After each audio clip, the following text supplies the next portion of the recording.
What it do, people? What it do? Okay, y'all, I want to talk to y'all for real, though. You know what I'm saying? Because I have some people that be asking me, well, Tasha, how you know what you do is from God?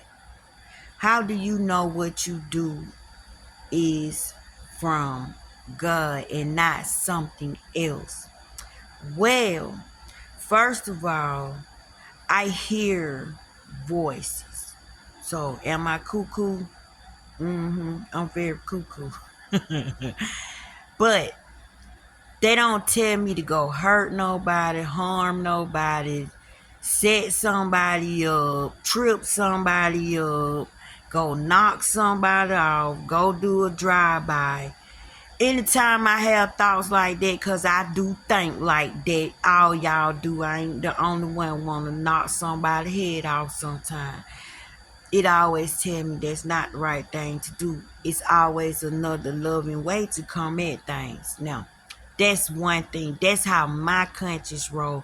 Whenever I go left, my conscience always stir me right. I have reason.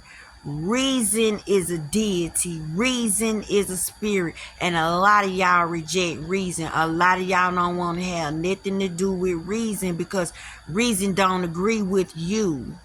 Reason is gonna tell you the reason why you shouldn't do something, and it'll even let you see 360 all the way around. Like if you do some A B C D E F G gonna happen to you, but you make the decision whether you want to act on something. And when you reject reason, God send reason when you finna do something crazy. When God send reason and you reject reason, that means you don't have no protection. And when you go out there and do whatever you do or act a fool or whatever, you on your own. And when you on your own, you out there and you just thrown to the dogs. In other words, goodness will not follow badness. Happiness will not follow sadness. You know what I'm saying? So you got to look at words. But how do I know that what I'm doing is from God? Well, first of all, you got to study the fruits of your life. What type of experiences have you had in your life that you cannot give man credit for? You're going to have to look for the things in the invisible world, the things that happen consciously, the things that happen out of thin air. And I have a whole lot of thin air experiences. For one, I'm a heart transplant recipient. So during my heart transplant, y'all, it's so many magical, mystical things that happen to me, angels. I mean, I can go on and on and on. My whole life is like a sci-fi movie. I used to run from my gift when things go bump in the night, or I feel something bump my bed, or I hear something or see something out the corner of my eye. I used to run from stuff like that, and I used to run because sometimes things would physically happen to me, but I didn't know that I was a light. I didn't know that I never had my light covered. I never had my light protected. And a lot of y'all are a beacon of light and you have not protected your light. So when your light shine, it shine throughout the universe, and everything that's flying out there can see you, negative or positive. And I used to get attacked by the negative. And let me tell you, some anointed people, a lot of y'all been attacked from birth. You had a bad birth. That because them jokers knew you was hitting this earth, and they know when your feet hit this planet, your feet give off a certain vibration. Not just your voice, your presence give off a certain vibration, and it disturbs what they got going on. You are a walking anointing. See, I got so many things I can name why I do what I do. I can just go on and on and on and on.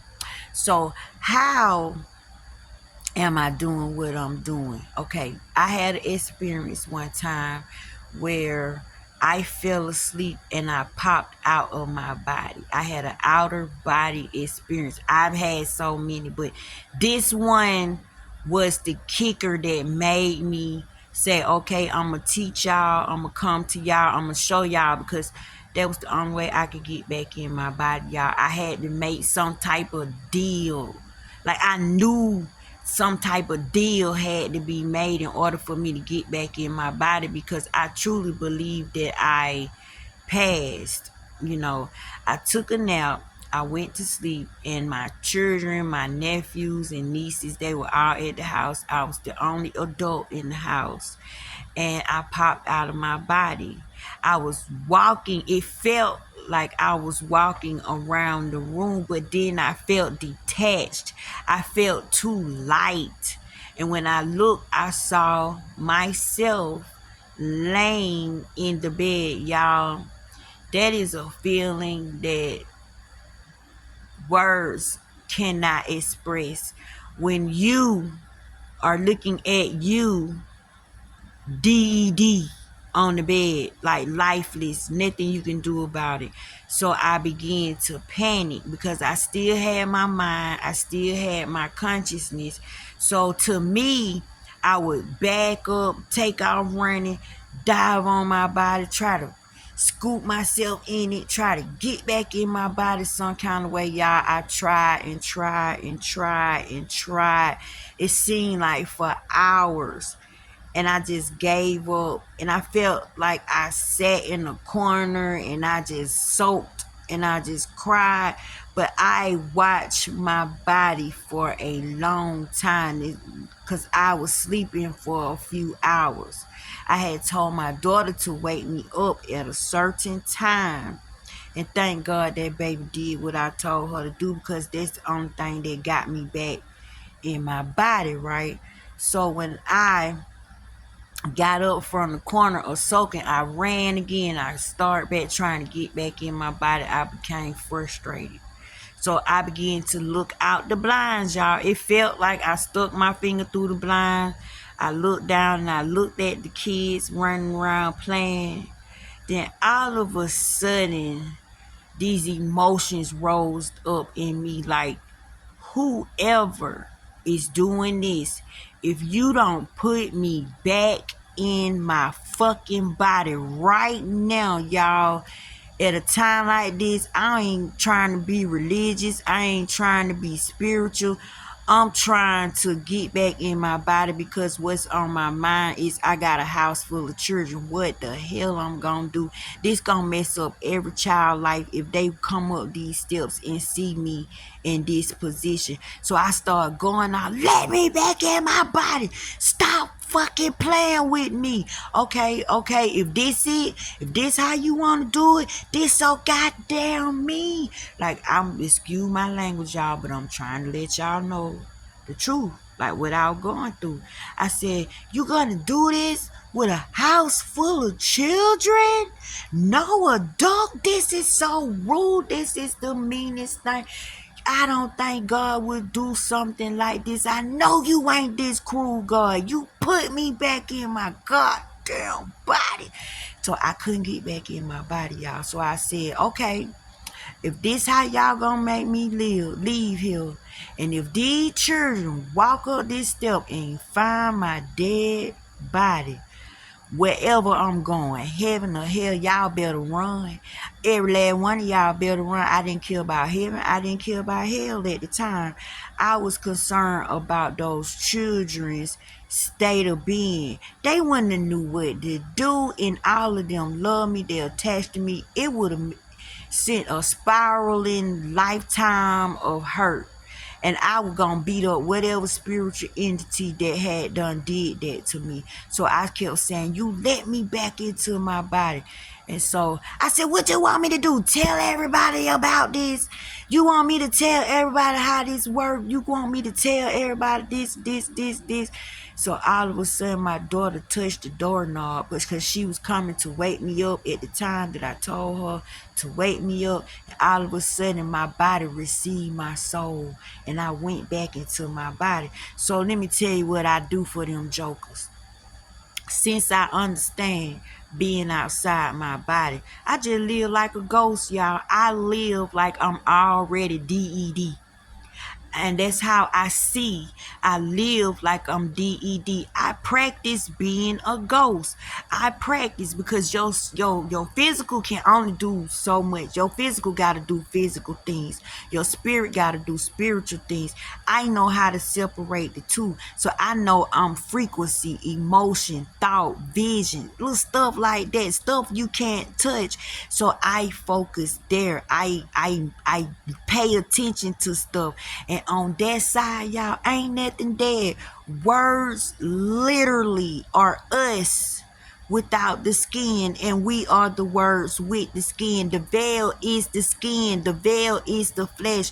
No man can see God. You're gonna have to learn how to live like a ghost. So I don't get the element of surprise. So they don't do me like they did me in that room. I just live outside my body, and y'all, I run into all type of people that done already passed on. I run into flowers, I run into food, I run into objects, I run into buildings, and these things have vibration on it. When I'm around people, I go off of vibration now. I'm a feeling person. Time my mood change, time the energy in the room change. I'm sensitive to air, I'm sensitive to heat because I'm outside of my body. So if you want to see like I see, it sound crazy, but you can do it. You have to imagine. You have to play with your imagination. You have to learn how to exercise your imagination muscle. Y'all, God is imagination. If you looking for God, you got to go in the imagination. That's the secret place. That's where your treasures at. That's where many mansions are made. That's where he went to prepare a place for you. You got to go into your imagination. So I just imagine that I'm already gone. I'm like them damn reapers, I guess, but I ain't touching on people effing with nobody's soul. You know what I'm saying? But I live outside of this flesh, and therefore I speak to higher entities, higher beings, because I don't claim to be flesh, because I'm not. I am a God placed in flesh having a human experience. So I know the difference.